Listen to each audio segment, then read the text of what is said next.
बिस्मिल्लाहिर्रहमानिर्रहीम। व्यूअर्स, आज का हमारा टॉपिक है लैप्लास ट्रांसफॉर्म।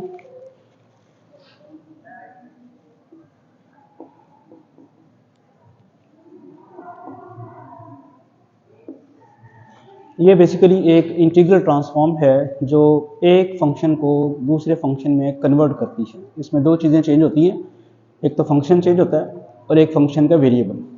पहले इसकी डेफिनेशन देखते हैं। Laplace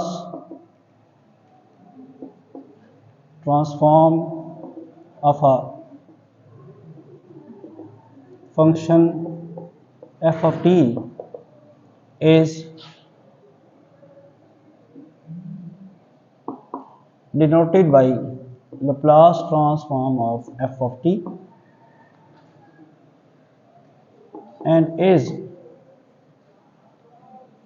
defined as Laplace transform of f of t is equal to integral 0 to infinity e raised to power minus st f of t dt। जिस फंक्शन की आपने लैप्लास ट्रांसफॉर्मेशन लेनी है उसको मल्टीप्लाई कराना है ई रेस पर माइनस एस टी के साथ, और जो भी आंसर आना है उसको इंटीग्रेट करना है from zero to infinity with respect to T. तो ये जो नया आंसर आएगा ये एक और फंक्शन बन जाएगा।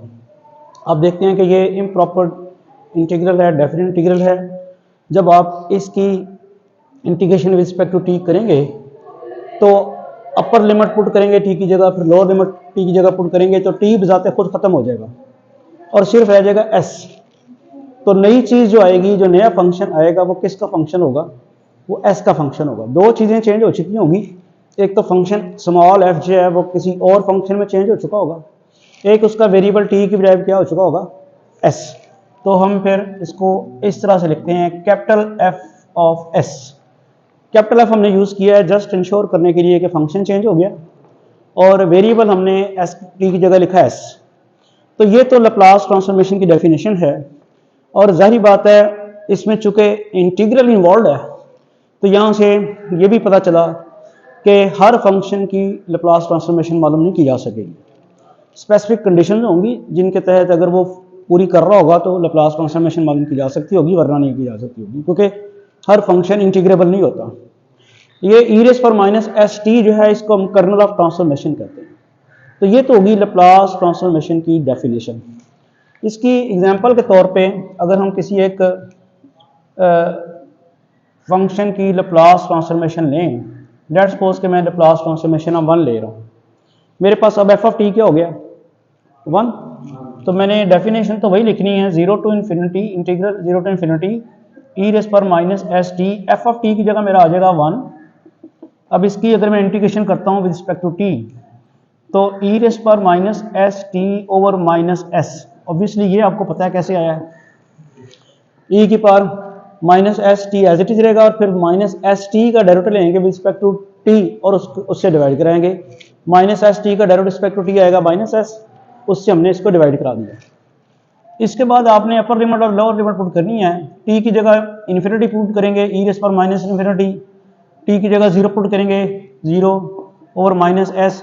ई रेस पर माइनस इन्फिनिटी जीरो हो जाएगा, ई रेस पर जीरो वन हो जाएगा, और इसका आंसर क्या आ जाएगा? One over S. तो Laplace transformation of f of t किसके बराबर आई है? लैप्लास ट्रांसफॉर्मेशन ऑफ वन किसके बराबर आई है? One over S. आप देखें इंटायरली डिफरेंट हो गई सिचुएशन। ये जो फंक्शन है जिसकी लैप्लास ट्रांसफॉर्मेशन आप ले रहे हैं ये एक कांस्टेंट फंक्शन है, लेकिन जो इसकी लैप्लास ट्रांसफॉर्मेशन लेने के बाद फंक्शन आया है वो कांस्टेंट नहीं रहा, वो एक वेरिएबल फंक्शन है, वन ओवर एस है। इनका ग्राफिकल बिहेवियर भी इंटायरली डिफरेंट है। मिसाल के तौर पे अगर आप ये जो फंक्शन एफ ऑफ टी है इसका ग्राफ टी एक्सिस पे ड्रॉ करें तो क्या आएगा? एक स्ट्रेट लाइन होगी। आप देखते हैं वन है ना, तो वो एक स्ट्रेट लाइन है। वैसे तो हम जीरो टू इन्फिनिटी की अगर बात करें तो ये straight line parallel to T axis, ठीक है। और जब आप उसकी बात करेंगे F of S is equal to one over S, जो कि बना ये एस एक्सिस हो गया, और ये F of S is equal to one over S. तो इसका ग्राफ कुछ बता सकते हैं क्या होगा? ये एफ ऑफ टी है, टी इज इक्वल टू 1, तो हमारे पास ये आ गया एफ ऑफ टी, और ये टी इज इक्वल टू 1।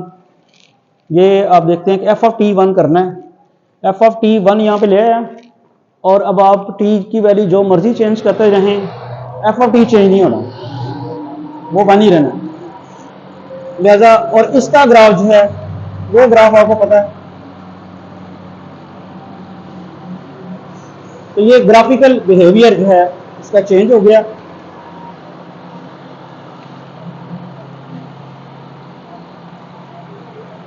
तो हमने ग्राफिकली भी देख लिया कि इंटायरली डिफरेंट है।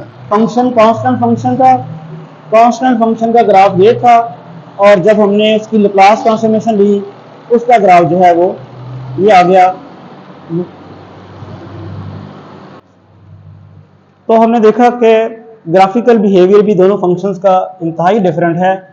जो जिसकी हमने लैप्लास ट्रांसफॉर्मेशन ली, वो फंक्शन ओरिजिनल जो था उसका ग्राफ एक स्ट्रेट लाइन है, क्योंकि वो कांस्टेंट फंक्शन था। उसकी लैप्लास ट्रांसफॉर्मेशन लेने के बाद जो फंक्शन आया 1/s, उसका ग्राफ आप देखते हैं ये है, जो कि उससे इंटायरली डिफरेंट है। तो लैप्लास ट्रांसफॉर्मेशन का किसी फंक्शन के ऊपर बहुत ज़्यादा इफेक्ट है, आप यहाँ से महसूस कर सकते हैं। एक रिजल्ट है हमारे पास कि लैप्लास ट्रांसफॉर्मेशन लीनियर ट्रांसफॉर्मेशन है, वो भी ज़रा देखते हैं।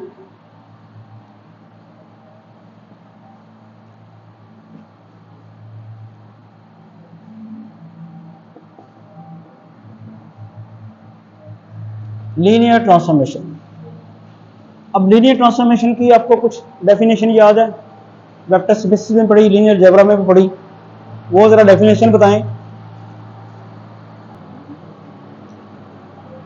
तो सपोज हम करते हैं Laplace transformation of alpha f1t plus beta f2t। Basically दो फंक्शंस के लीनियर कॉम्बिनेशन की लैप्लास ट्रांसफॉर्मेशन। दो फंक्शन मैंने ले लिए f1t और f2t, उनका लीनियर कॉम्बिनेशन लिया अल्फा बीटा से मल्टीप्लाई करा के, और उसकी लैप्लास ट्रांसफॉर्मेशन। अब डेफिनेशन तो लैप्लास ट्रांसफॉर्मेशन की आपके सामने है, उसको अप्लाई करें तो क्या होगा? Integral 0 to infinity e raise पर minus S t, kernel transformation को मल्टीप्लाई कराना है alpha f1t plus beta f2t के साथ, और ये ज़हन में रहे कि अल्फा बीटा जो है वो कॉन्स्टेंट्स हैं। जो नेक्स्ट स्टेप आएगा वो क्या होगा? Integral 0 to infinity alpha e raise पर minus S t f1t plus beta e raise पर minus S t f2t dt। ये आ गया।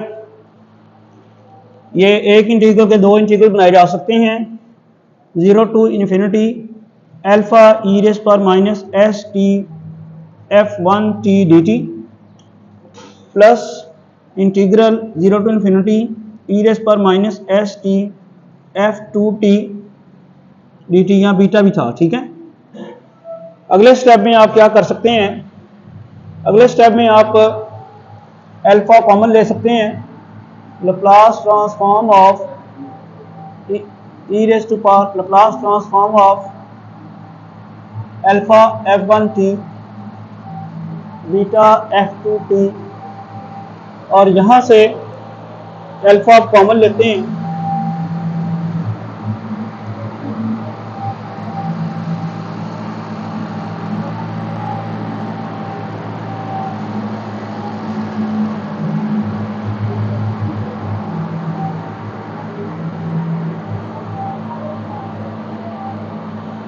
ये जो इतना पोर्शन है ये आ गया लैप्लास ट्रांसफॉर्म ऑफ f1t, और ये आ गया Laplace transform of f2t।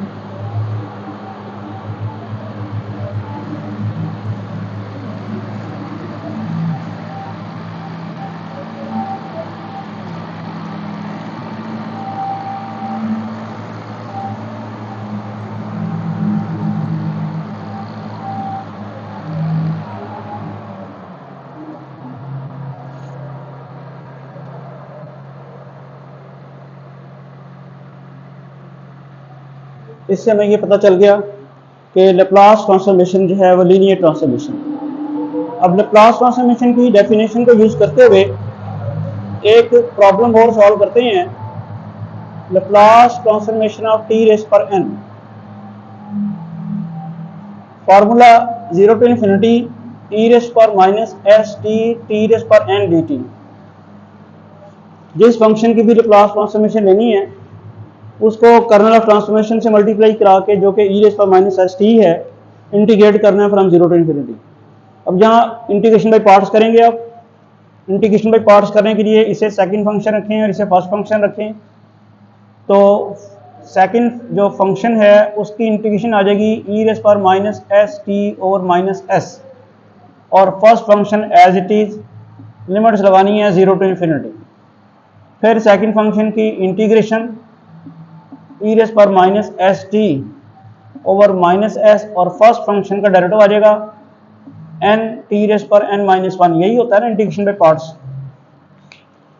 Second function की integration, first function as it is, फिर सेकंड फंक्शन की इंटीग्रेशन और फर्स्ट फंक्शन का डेरिवेटिव, वो आएगा n टी रेज़ पर n माइनस 1। ये सारा कुछ विद रिस्पेक्ट टू t होगा जी। अब ये अगर आप गौर से देखें, यहाँ t की जगह इन्फिनिटी डालेंगे तो e की power minus infinity will make it 0, फिर माइनस करके t की जगह 0 डालेंगे तो ये टर्म इसको 0 बना देगी। तो यानी ये तो 0 हो गया। ये n भी कांस्टेंट है, s भी कांस्टेंट है, t के लिहाज से इसको बाहर ले जा सकते हैं। पहले 0 हुआ, ये minus minus plus n over s integral 0 to infinity e rays पर माइनस एस टी रेज़ पर n माइनस 1 डी टी। अब आपको क्या समझ आई है कि जब आपने इसकी इंटीग्रेशन की तो क्या हुआ?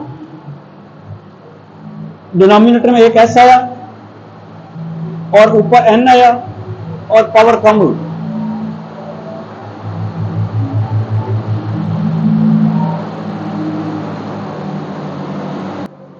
इसी पैटर्न को सामने रखें तो जो नेक्स्ट स्टेप आएगा वो क्या होगा?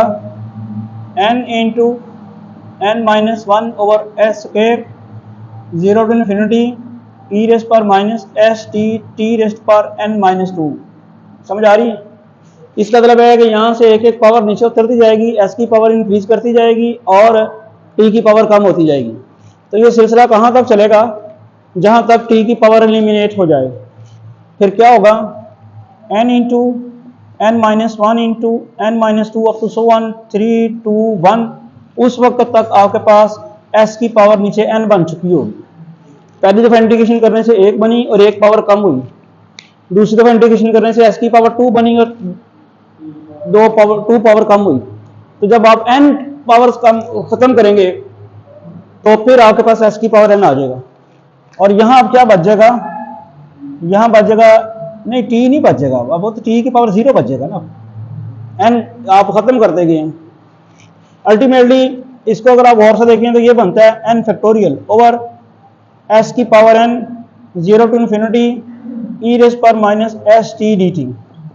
अब इसकी इंटीग्रेशन करेंगे तो क्या होगी? n factorial over s raise पर n, इसकी इंटीग्रेशन e रेज़ पर minus S T over minus s 0 to infinity, और ये बन जाएगा आपके पास n factorial over s raise पर n e रेज़ पर minus infinity minus e rays पर 0 ओवर माइनस s। तो ये आपके पास बन जाता है n factorial over s raise पर n, e रेज़ पर माइनस इन्फिनिटी 0 हो जाएगा, e रेज़ पर 0 1 हो जाएगा ओवर माइनस s। तो आप अगर गौर से देखें तो ये बन जाएगा n factorial over s raise पर n प्लस 1। तो हमने एक फार्मूला एस्टेब्लिश कर लिया, Laplace transformation of t raise पर n is equal to n factorial over s raise to power n plus 1। तो होपफुली ये फार्मूला आपको ड्राइव करना आ गया। आज लेक्चर में बड़ी डिस्टॉर्शन रही है बाहर, चूँकि काम हो रहा था, तो इसके लिए पहले से ही हम माजरत कर लेते हैं। Thank you.